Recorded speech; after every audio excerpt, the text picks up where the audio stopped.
Reasoning का दूसरा part पढ़ेंगे जिसका नाम है वर्णमाला। अच्छा चैप्टर है, वनडे एग्जाम में अच्छे क्वेश्चन आते हैं। देखते हैं इसका थोड़ा सा कंसेप्ट पढ़ते हैं। कंसेप्ट क्या है हमारे सामने? कंसेप्ट सबसे पहले हमारे पास एक चुनौती होती है कि A B C D E F G H I J K L M N O P Q R S T U V W X Y और Z, इसको कैसे याद करें? हम वर्णमाला को कैसे याद करें? तो इसे याद करने के लिए एक छोटा सा ट्रिक है। हमने बांट दिया है इनका स्थान, जैसे C 3 पर है, C के बाद F 6 पर है, F के बाद I कितने पर है? 9 पर है, L 12 पर है, O 15 पर है, R 18 पर है और U 21 पर है, X 24 पर है। मैंने 2-2 का गैप करके इनको बांट दिया है। तो मैं यहाँ से सीधा फॉर्मूला, एक छोटा सा फॉर्मूला तैयार करता हूँ। CFILORUX। तो जो ये है सिफ्लोरेक्स, खांसी की दवाई, इससे हम इस पूरी वर्णमाला को याद कर सकते हैं सिफ्लोरेक्स से। जैसे C कितने नंबर पे है? 3, F कितने नंबर पे है? 6, I कितने नंबर पे है? 9, L कितने नंबर पे है? 12, O कितने नंबर पे है? 15, R कितने नंबर पे है? 18, U कितने नंबर पर है? 21 और X कितने नंबर पर है? 24। तो यदि मैं इसको सिफ्लोरेक्स को याद करूँगा तो मुझे पूरी वर्णमाला याद हो जाएगी। एक तो कंसेप्ट ये है। दूसरा कंसेप्ट, तो हमें ये देखना है, वो क्वेश्चन में कहता है दाएं या बाएं, लेफ्ट और राइट। तो हमें ये देखना है कि इस वर्णमाला का दाएं किस तरफ है और बाएं किस तरफ है। देखो, जिस तरफ मेरा चेहरा है उसी तरफ इन अल्फ़ाबेट यानी कि वर्णमाला का चेहरा है। मेरा दायां इनका दायां और मेरा जो बायां है इनका बायां है। यदि मैं कहूँ कि ये इसका लेफ्ट है और ये इसका राइट है इधर, ठीक है। यदि लेफ्ट देखे तो ये है, राइट देखे तो ये है। हमें इंग्लिश में याद हो जाता है लेफ्ट राइट, क्योंकि ये राइट है, सही है, सज्जा हाथ है, तो हम इसे राइट कह सकते हैं। पर हमारे याद नहीं होता दायां और बायां। तो दायां बायां को याद करने के लिए एक छोटा सा ट्रिक है। देखो, यदि मैं कहूँगा कि ये जो है ये दायां है और ये बायां है, तो याद नहीं रहता, इधर उधर हो जाता है। तो मैं यदि कहूँ ये बायां है B और ये दायां है D, तो कैसे याद करेंगे? देखो, यदि मैं कहूँगा ये देखो, इस हाथ से D बनता है, ये देखो D बन गया, ये D है तो दायां, और इस हाथ से B बनता है, देखो ये B बन गया तो बायां। तो मैं याद कर सकता हूँ इधर से बायां चलेगा और उधर से दायां चलेगा। तो ये थोड़ा सा कंसेप्ट था, वर्णमाला को देखने का नज़रिया था। आगे बढ़ते हैं। यदि कोई क्वेश्चन आता है कि अंग्रेजी वर्णमाला में बाएं से 7वां अक्षर, दाएं से 8वां अक्षर कौन सा अक्षर होगा, तो उसे हम कैसे करेंगे? उसे करने के लिए हमें एक कंसेप्ट और समझना पड़ेगा। यदि हमारे पास लेफ्ट आता है और उसके साथ साथ राइट आता है, तो हमेशा वो जो अल्फ़ाबेट है वे जुड़ेंगे। यदि राइट आता है और लेफ्ट आता है तब भी जुड़ेंगे, क्योंकि अलग अलग है, विपरीत जो दिशाएं हैं वे जुड़ेगी। और यदि एक जैसी दिशाएं आ जाए, जैसे मैंने कहा लेफ्ट और लेफ्ट आ जाए तो घटेंगे, राइट और राइट आ जाए तो भी घटेंगे। देखो, इस कंसेप्ट को और इस कंसेप्ट को, दोनों कंसेप्ट को मिलाकर जब क्वेश्चन में लगाएंगे तो एकदम आसानी से क्वेश्चन हो जाएगा। देखते हैं, क्वेश्चन करते हैं सीधा, ठीक है। चलो, क्वेश्चन है अंग्रेजी वर्णमाला में बाईं ओर से, देखो बाईं ओर से, बायां मैंने कहा था लेफ्ट है, तो मैं कह सकता हूं बाईं ओर से L। 18वां अक्षर 18, L 18 अक्षर के बाईं ओर 10वां अक्षर, तो वो कह रहा है बाईं ओर, 2 बार उसने बाईं ओर कहा, कौन सा कहा? 10वां अक्षर। तो देखो L 18 और L 10 आ गया। तो यदि मैं यहाँ से कहूँगा L 18 और L 10, इन दोनों को घटेंगे क्योंकि L और L है, तो L 8 आ गया।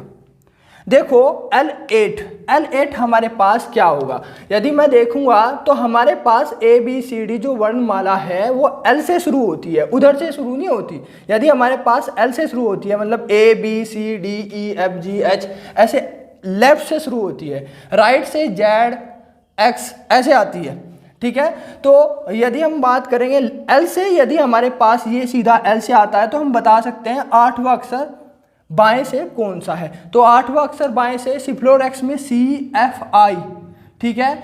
तो CFI I कितने पे है, 9 पर है। तो I से एक अक्षर पहले कौन सा है, H। तो मैंने निकाल दिया इसका H, आंसर निकाल दिया।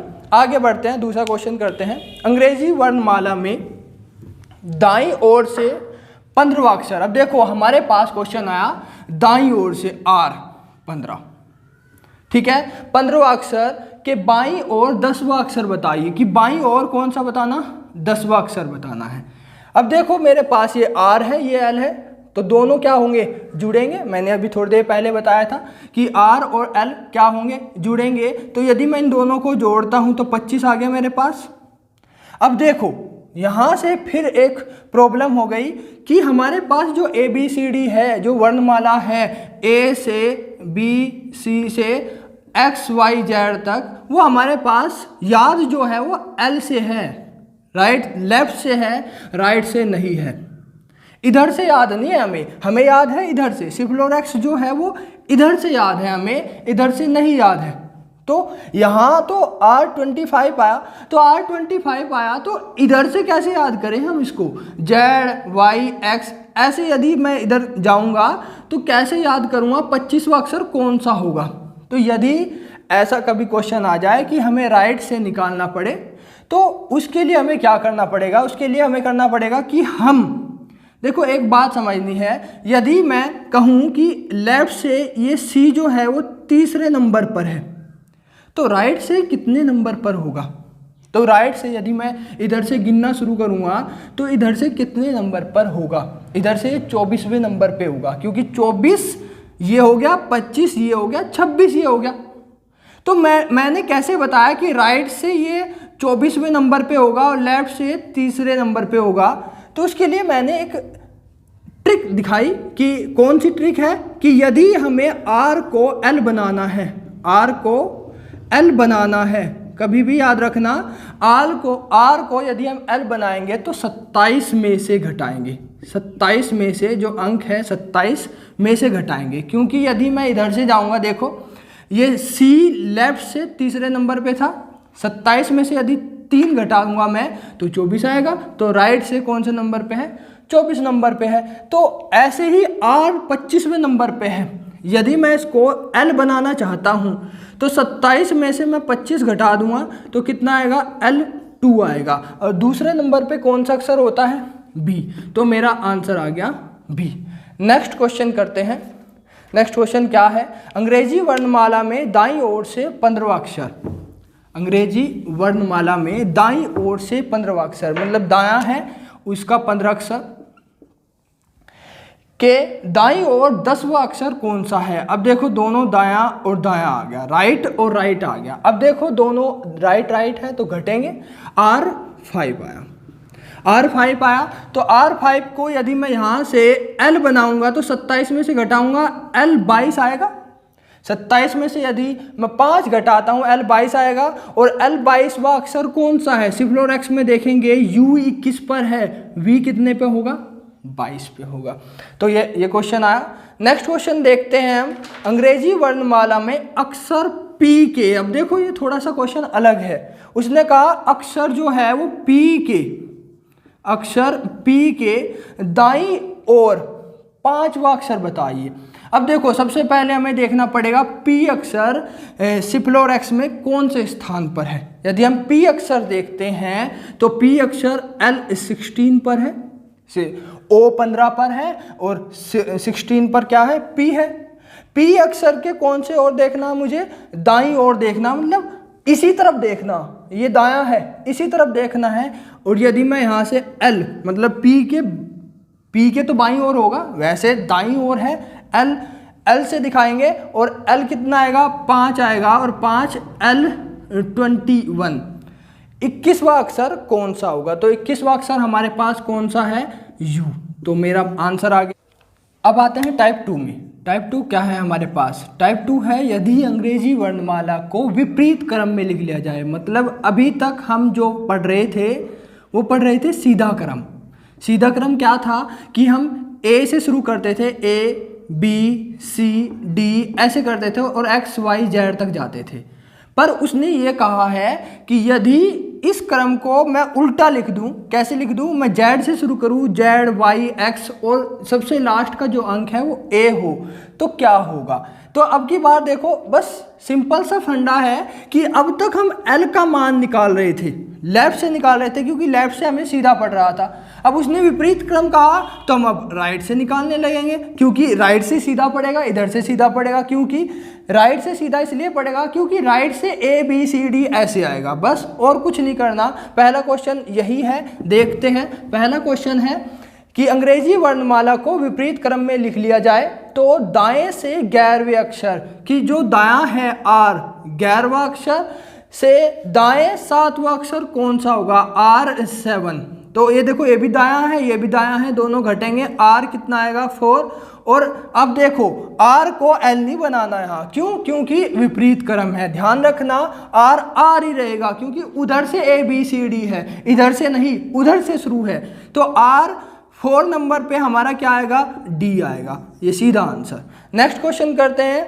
अंग्रेजी वर्णमाला को विपरीत क्रम में लिख लिया जाए तो बाएं से 11वां अक्षर, तो अब की बार बाएं से 11वां अक्षर L11 से बाएं 7वां अक्षर L7। तो यदि मैं इन दोनों को देखो, L है घटेंगे, तो L और L घटेंगे तो L कितना आएगा? 4। तो यहाँ मुझे L को R बनाना, क्यों बनाना? क्योंकि विपरीत क्रम है। L को R बनाएंगे तो R कितना आएगा? 27 में से 4 घटेंगे तो R कितना आएगा? 23। और 23वां नंबर किसका होता है? W का।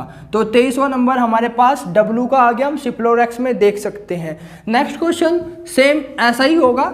यदि अंग्रेजी वर्णमाला को विपरीत क्रम में लिख लिया जाए तो बाएं से, अब देखो L14 है, बाएं से क्या करना है? अक्षर दाएं, दाएं कौन सा है? R कितना है? 8। तो यदि ये L14 है, R8 है, ये दोनों जुड़ेंगे तो कितना आएगा? L22। ठीक है, L22 आया। यहां से L का मान फिर हमें R करना पड़ेगा क्योंकि विपरीत क्रम है, R5। और 5 नंबर किसका होता है? E का, E। तो हमारा आंसर आ गया E। टाइप 3 पढ़ते हैं, और टाइप 3 पढ़ने से पहले हमें एक कंसेप्ट देखना पड़ेगा। कंसेप्ट क्या होगा, ध्यान से समझना। देखो कंसेप्ट में, क्वेश्चन में क्या आएगा कि यदि प्रथम अर्थांश या तो अर्थांश आएगा या अर्धवांश आएगा, प्रथम अर्धवांश या अर्थांश विपरीत क्रम में हो, प्रथम हो या द्वितीय हो, वो कुछ भी पूछ सकता है। तो पहले तो यहाँ से यही समझना है कि अर्थांश या अर्धवांश होता क्या है। देखो उसने कहा है, देखो हमारे पास जो अल्फ़ाबेट है, वर्णमाला में 26 अक्षर है। प्रथम अर्थांश का मतलब है पहले 13 अक्षर, द्वितीय अर्थांश का मतलब है बाद के 13 अक्षर। यदि मैं इसको लिखूंगा तो A B C D E F G H I J K L M, ये प्रथम अर्थांश है। यदि मैं इधर करूँगा N O P Q R S T U V W X Y और Z, ये द्वितीय अर्थांश है। यदि मैं इसको खींचूंगा, देखो A इधर चले जाएगा, Z इधर, ये पूरा अल्फ़ाबेट बन जाएगा। ठीक है, पूरी वर्णमाला बन जाएगी।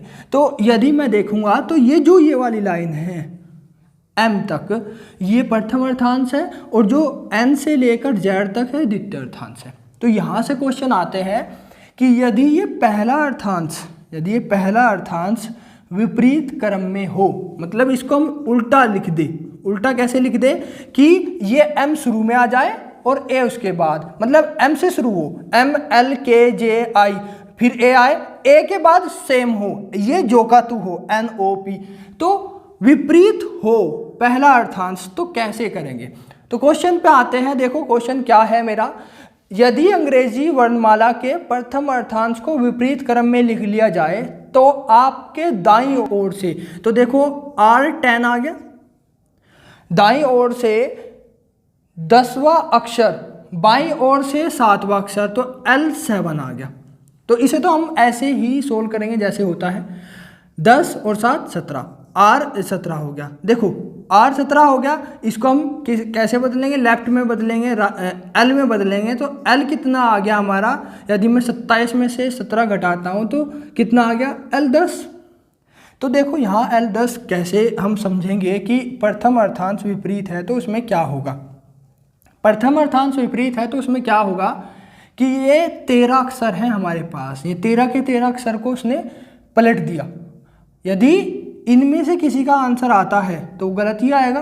तो इसे हम सीधा कैसे करेंगे, इन अक्षरों को सीधा कैसे करेंगे, तो ध्यान रखना यदि हमारा 13 या 13 से कम मान आता है तो क्या करेंगे, 14 में से घटाएंगे उस मान को। हम कितने में से घटाएंगे, 14 से घटाएंगे। तो 14 से घटाएंगे तो ये मान हमारे सही आ जाएंगे, ये लाइन जो है हमारी सही हो जाएगी। कैसे, देखो L14 में से L10 जाएंगे तो कितना आएगा, L4, और L4 का मान क्या है हमारे पास, D। तो हमारा आंसर सीधा आ जाएगा D। अब देखो ये प्रथम अर्थांश विपरीत था, इसलिए हुआ ऐसा क्योंकि ये जो प्रथम अर्थांश थे 13 के 13 जो अक्षर थे ये उल्टे लिखे गए थे। कम मान आया तो हमने उसे सीधा किया, 14 में से घटाया और मान निकाल दिया। यदि द्वितीय अर्थांश विपरीत हो जाए तो क्या होगा, तो देखो यदि द्वितीय अर्थांश विपरीत हो जाए तो क्या होगा, क्वेश्चन देखते हैं। क्वेश्चन है यदि अंग्रेजी वर्णमाला के द्वितीय अर्थांश के अक्षरों को विपरीत क्रम में लिख लिया जाए तो बाएं से 13वां अक्षर, अब देखो L13 है, बाएं से 13वां अक्षर है, कि दाईं ओर 7वां अक्षर है तो R7 हो गया। अब यहाँ से मैं यदि इसको सोल्व करूँगा तो L मेरे पास 20 आ गया। अब देखो इसमें ये जो अर्थांश था ये तो बिल्कुल सही था इस क्वेश्चन में, परंतु ये जो अर्थांश है, ये जो आधा अंश है ये गलत हो गया और इसका ही आंसर आया हमारे पास 20। पता नहीं कहाँ होगा, किस तरफ से होगा। तो यदि मैं इस अर्थांश को सही करूँगा तो मुझे कैसे करना पड़ेगा, अब देखो यदि द्वितीय अर्थांश में क्वेश्चन आता है और हमारा मान आता है 20 या देखो या 14 या 14 से ज़्यादा, 14 से ज़्यादा 14 आता है या तो L14 आता है या उससे ज़्यादा आता है, क्योंकि 14 के बाद ही 14 या 14 के बाद ही ये लाइन खराब हुई है।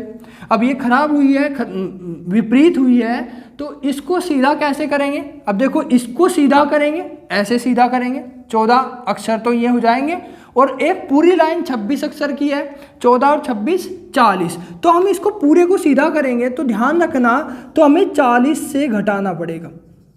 कितने से घटाना पड़ेगा, 40 से घटाना पड़ेगा।